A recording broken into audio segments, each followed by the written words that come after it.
Olá, meninas! Hoje a gente vai falar em como atravessar esse período de férias e festas de final de ano com mais consciência, equilíbrio e sem culpa. As férias, elas não são um problema. O que costuma gerar ansiedade, exageros, a compulsão é a forma como nós nos relacionamos com a comida. E isso, né, vocês viram até aqui, principalmente nesse período.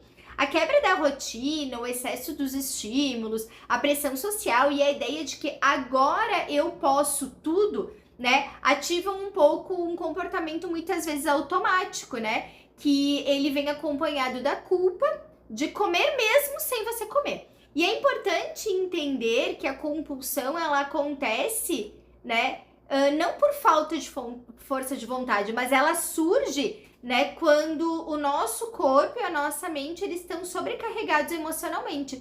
Então, quanto maior a cobrança pelo controle, maior tende a ser a perca desse controle. Por isso que o foco dessa nossa aula não é em restringir ou proibir ou se segurar, mas em entender, né, e interromper o ciclo da compulsão no momento em que ele começa. Então, durante as festas, o ciclo ele acontece mais ou menos da seguinte forma. Então, primeiro você fica ansioso, daí vem o impulso, aí vem o excesso, aí bate a culpa, aí a tentativa de recompensar e aí você gera um novo quadro compulsivo. Então, aqui a gente quer justamente quebrar esse ciclo no meio, devolvendo então para você a presença, né? E que você traga uma escolha consciente. Então, o nosso primeiro passo é aprender a fazer uma pausa consciente antes de você comer por impulso. Respira fundo e se pergunte: isso é fome física ou é fome emocional? Né? A fome física ela aparece aos poucos, né? E ela aceita diferentes alimentos e ela respeita a saciedade. A fome emocional, vocês lembrem que ela é uma urgência específica e vem carregada de ansiedade. Só então, quando essa pergunta, né, você entender ela, você vai conseguir diminuir esse impulso.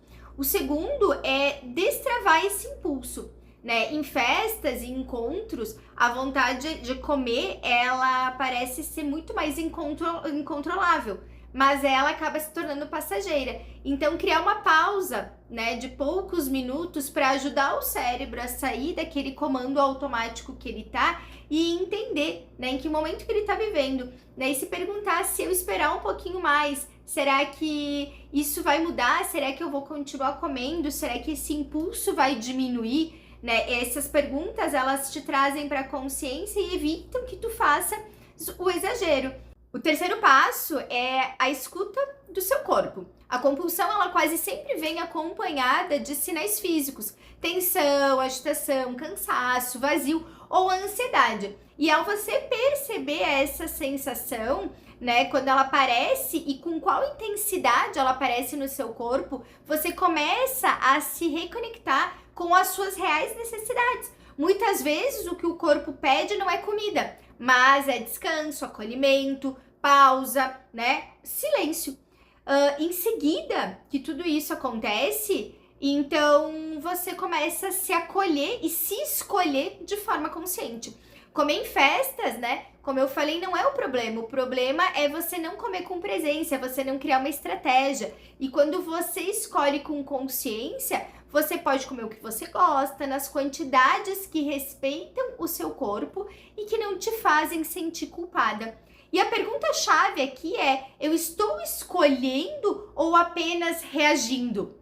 Escolher é diferente de você perder o controle. Nessas situações sociais, o objetivo não é ser a chata da dieta, né? Mas sim alguém que sabe se posicionar.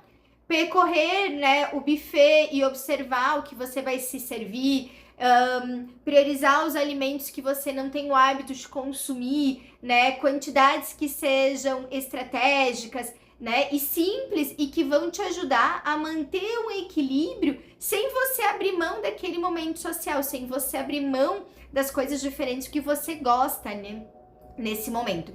Então, dessa forma, você começa a sair daquele ciclo da culpa, da punição, ao invés de gerar mais compulsão. O caminho consciente, né, ele leva vocês, então, a identificar essas emoções, se acolher, né, e entender como você vai dar continuidade nesse momento sem fazer restrições ou precisar fazer compensações. E voltando depois em seguida para uma rotina equilibrada, né, e sustentando assim os resultados que você tanto quer. Então, a ansiedade, a compulsão, ela não existe uma forma, né, de controlar, mas o SOS que eu criei aqui, ele vem para auxiliar vocês a passarem por esse período com uma melhor relação com vocês mesmas, com a comida, e que essa relação ela se torne permanente, que vocês não vejam esse momento como uma fase onde vocês colocaram tudo por água abaixo, né? Quanto mais presença vocês têm, menos compulsão. E o que eu quero que vocês se perguntem assim, o que eu preciso agora para cuidar de mim e não para me punir?